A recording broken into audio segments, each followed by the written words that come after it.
कि जो लोग हैं, सिख समुदाय के लोग हैं, उनको किस तरह का समर्थन देना चाहते हैं? हमारा पूरा इलाका, पूरा सिख समाज, इलाका ही सारा, उसमें सिख समाज भी आ गया, दूसरे भी जो जो काम इन्होंने विकास के किए हैं वो उन्होंने पहले अपने आप ही बता दिया है कि मैं थानों में या किसी के झगड़े में नहीं गया। विकास कार्यों में आपको मैं पहले ही बता चुका हूँ भाई, ये जो काम 70-75 साल से नहीं हुए, इन्होंने एक ही प्लान में 5 साल के अंदर ही कर दिया है।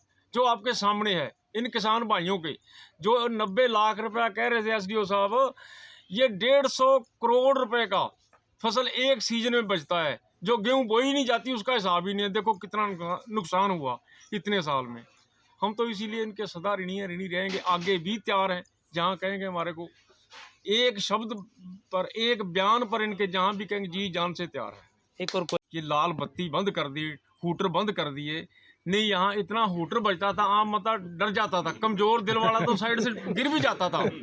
तो ये है जो आज भी हमारे पास ऐसे आते, पता ही नहीं कौन है विधायक, पूछना पड़ता है जी ये विधायक जी हैं। तो हमारे तो वो थे जिनके उनके संबंध थे, उनसे बात भी नहीं करते थे। हूटर जरूर बजता था, बत्ती उनकी चूंटी जरूर करती थी। वो चलो ऊपर से बंद हो गया, हम उनके ऋणी हैं, ऊपर वालों के भी। ये लाल बत्ती तो कम से कम बंद किया ना।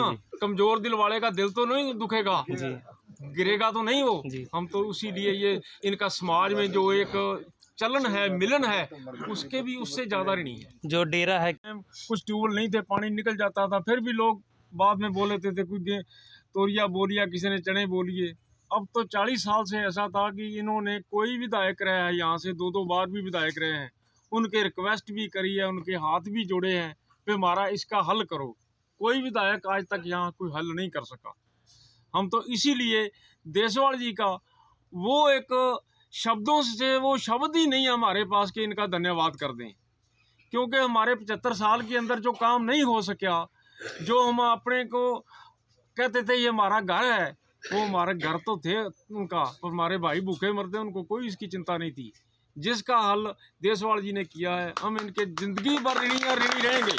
और आने वाले टाइम भी जब ये हमारे को जहाँ भी कहेंगे वहीं खड़े मिलेंगे। और आपने किस तरह के निजात यहाँ पर विधायक के साथ मिलके यहाँ पे सिख समुदाय के जी काफ़ी एकड़ ज़मीन है उनको इजाज़त दिलाई है? ये इधर 250-300 किला में पानी कम से कम लगभग 2.5-3 फुट के करीब खड़ा हो जाता था।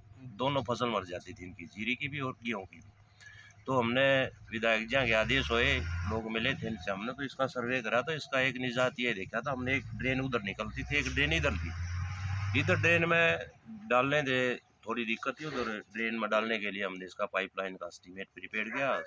हरियाणा सरकार की बदौलत थी, तकरीबन 90 लाख रुपए इसके ऊपर खर्च हुए।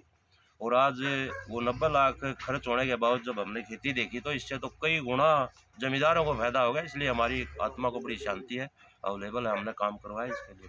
रिस्पॉन्स किस? तो लोग थे ना, इन्होंने भी बहुत बड़ा सहयोग किया हमारे को।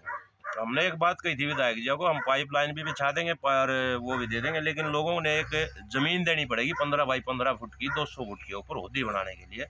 तो इन लोगों ने भी खड़े होकर अपनी मतलब अपने खेतों के अंदर होदी बनवाई, जिससे कामयाब हो। हमारे भाई हैं सिख भाई, जितने भी ये 75 साल से यहाँ आके बसे हैं। ये समस्या तो जब से शुरू से ही है, क्योंकि ये एरिया नीचा है, बीच में काफ़ी एरिया ऊंचा पड़ता है, उसके बाद ड्रेन है। तो इन्होंने बहुत 70-75 सालों से ये झेला है। कई बार तो इनकी फसल जो है, गेहूं की भी नहीं बुआई होती थी, जीरी की भी मर जाती थी, गेहूं भी नहीं बोए जाते थे। जिस साल भी ज़्यादा बारिश हुई तो इनका नुकसान होना ही होना होता था। तो ये तो बहुत लंबा समय बीत गया जो नुकसान ये झेल रहे थे। अब इनको बहुत निजात मिल गई इससे, क्योंकि अभी लगभग जो है वो 3 फुट डाई की जो पाइप दबी है सीमेंट की, ना तो इनको कोई जर लगना, ना ये कोई ख़राब होनी, ना इसमें कोई बिजली लगनी, ना इसमें कोई डीजल लगना। ये हमेशा के लिए ये पाइपलाइन नहीं है, तो ये इनकी